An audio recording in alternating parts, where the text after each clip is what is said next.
रागिनी अपने माता पिता की बहुत लाडली थी। 3 बड़े भाइयों की बहन थी। कोई भी चीज मांगने पर उसी वक्त सामने हाजिर हो जाती। पूरे घर में रौब था उसका। पूरे परिवार और नौकरों पर राजकुमारी की तरह हुक्म चलाती थी रागिनी। स्कूल में भी पूरा रौब था उसका। बड़े घर की लाडली जो थी वह। ऐसे ही उसने कॉलेज में दाखिला लिया। उसके ठाट बाट, बड़ी गाड़ी में आना जाना, हर दिन नया फैशन देखकर हर कोई उससे दोस्ती करना चाहता था। थोड़े ही दिनों में उसके बहुत से दोस्त बन गए। पूरे कॉलेज में उसकी अपनी ही एक पहचान थी। इन दिनों उसके घर एक रिश्ता आया।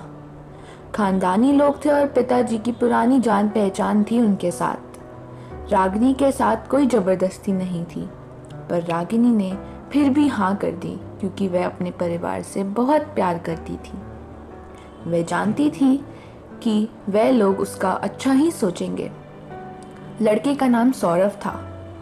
सौरभ काफी पढ़ा लिखा और समझदार लड़का था।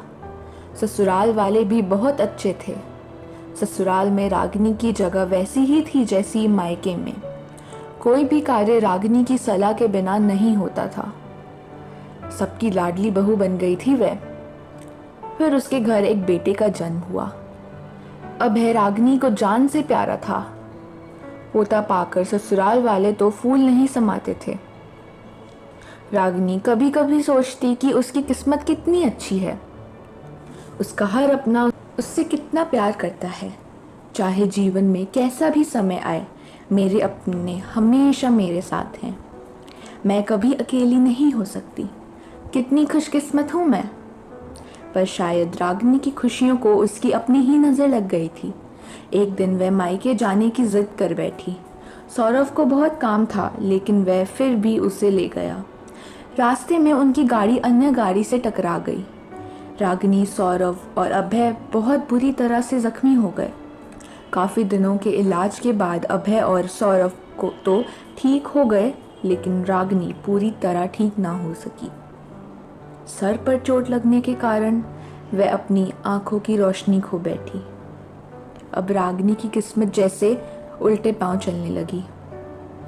मायके वाले कुछ दिनों तक उससे मिलने आते रहे।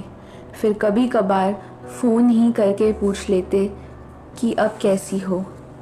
धीरे धीरे यह सिलसिला भी कम हो गया। ससुराल वालों की सहानुभूति भी कम होने लगी। घर में किसी को पास बैठने के लिए कहती तो जवाब मिलता, बहुत काम है, अब तुम भी हाथ नहीं बटा सकती। सौरभ भी चिड़चिड़ा हो गया था।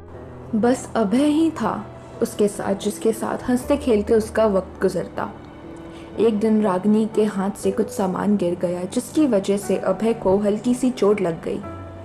रागिनी के सास ससुर ने अभय को उससे अलग कर दिया कि कहीं उसके ना देखने की वजह से बच्चे का कोई नुकसान ना हो जाए।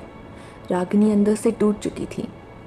एक दिन उसने सबके सामने मायके जाने की इच्छा रखी, तो सौरभ उसे तुरंत मायके छोड़ आया, जैसे कि वह भी यही चाहता था।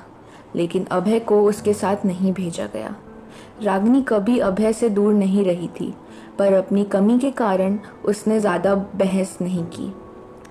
रागिनी को लगा कि वह 3-4 दिन वहाँ रहेगी तो थोड़ा हवा पानी बदल जाएगा, क्योंकि वह कितने दिनों से कहीं भी बाहर नहीं गई थी। घर वाले भी इतने दिनों बाद उसे देखकर कितने खुश होंगे। रागिनी के घर पहुंचने पर सब लोग बहुत खुश हुए। खाने में सब कुछ रागिनी की पसंद का ही बना था। उसने अपने मम्मी पापा और भाई भाभीयों से दिल खोलकर बातें की। उनके छोटे छोटे बच्चे भी बुआ के साथ घुल मिल गए थे। रात को सोने के वक्त जब वह कपड़े बदलने लगी तो उसे पता चला कि उसका बैग तो बहुत भरा हुआ था। वह सब समझ गई थी। वह बहुत उदास हो गई। कुछ दिनों तक तो सब ठीक रहा, फिर जैसे सब बदलने लगा, सबका व्यवहार बदल रहा था। वह लोग जैसे थक चुके थे उससे। सब लोग घुमा फिरा कर पूछने लगे कि सौरभ कब आ रहा है उसे ले जाने। वह बहाना बना देती, जबकि वह जानती थी कि उस घर में अब उसके लिए कोई जगह नहीं। रागिनी से चलते वक्त कुछ न कुछ नुकसान हो जाता। थोड़ी बहुत टोका टाकी उसे सुनाई देती, वह टाल देती। एक दिन उसके हाथ से लगकर एक कीमती फूलदान टूट गया। छोटी भाभी ने बहुत हंगामा मचाया। रागिनी के माता पिता रोज रोज के झमेले से तंग आ चुके थे। उन्होंने सौरभ को खुद ही फ़ोन कर दिया। सौरभ रागिनी को अपने घर ले गया। सौरभ को अपने परिवार वालों से ये उम्मीद ना थी। जिस रागिनी के कहे बिना घर में एक पत्ता भी नहीं हिलता था, उस घर के लिए वह अब बोझ बन चुकी थी। सौरभ के साथ ससुराल आते वक्त वह बहुत खुश थी, क्योंकि वह अपने घर जा रही थी, अपने जिगर के टुकड़े अभय के पास। परंतु यह खुशी भी कुछ पल की ही थी। सारा बंदोबस्त पहले से ही किया हुआ था।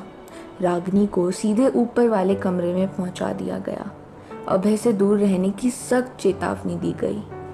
एक काम वाली राधा को उसकी जिम्मेदारी सौंपी गई, जो उसके खाने पहनने जैसी ज़रूरतों का ध्यान रखती। रागिनी ज़्यादातर चुप ही रहती, कभी कभी काम वाली राधा से थोड़ा बतिया लेती। उसके ज़रिए अभय का पता चल जाता। सबकी लाडली बेटी और बहू सबके लिए लाडली से बोझ बन चुकी थी।